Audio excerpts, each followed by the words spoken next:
बिस्मिल्लाहिर्रहमानिर्रहीम। ख्याल टीवी के मुअज़्ज़ज़ ख़वातीन व हज़रात, अस्सलामु अलैकुम व रहमतुल्लाहि व बरकातुहू।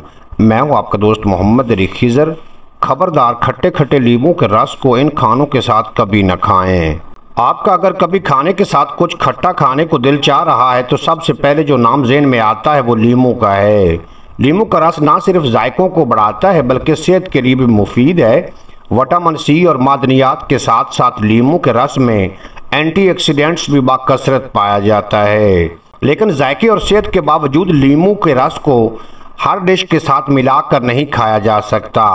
कुछ खाने पीने की चीज़ें ऐसी हैं जिन्हें लीमू के रस के साथ गलती से भी इस्तेमाल नहीं करना चाहिए, वरना सेहत को नुकसान पहुंच सकता है। दरअसल लीमू की तेज़ाबी खसूसियात कई किस्म के एशिया के साथ रद्द अमल जाहिर करती हैं, जिसकी वजह से मैदे में हाजमे से मुतल्लिक मसाइल पैदा होने लगते हैं। लीमू में साइट्रिक एसिड पाया जाता है, जिसे अगर दूध या किसी दूध की प्रोडक्ट्स, खोया, पनीर या दही में मिलाया जाए तो ये ख़राब और फट जाती है। अगर इन्हें लीमू के साथ खाया जाए तो तेज़ाबियत में हाजमे के मुतल्लिक मसाइल पैदा हो सकते हैं। वो ग़िज़ाएँ जो बहुत ज़्यादा मसाला जात के साथ तैयार की जाती हैं, इनमें भी लीमू का रस नहीं शामिल करना चाहिए, वरना इनके ख़राब होने का एहतमाल होता है।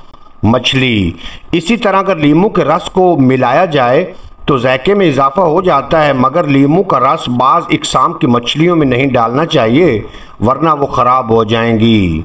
मीठे और रसीले फल जैसे केला, आम, सेब, तरबूज या पकी हुई स्ट्रॉबेरीज में भी लीमू का रस नहीं मिलाना चाहिए, वरना सीने में जलन या गैस के मसाइल पैदा हो जाएंगे।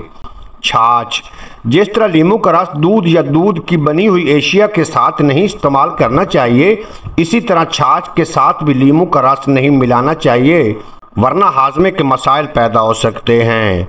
उम्मीद है आज की ये मुख्तसर वीडियो आपको पसंद आएगी। अगर वीडियो पसंद आई हो तो चैनल को सब्सक्राइब फरमाएं और बेल नोटिफिकेशन को प्रेस करें ताकि मुस्तकबिल में अपलोड होने वाली तमाम वीडियो बर वक्त आप तक पहुँचती रहें।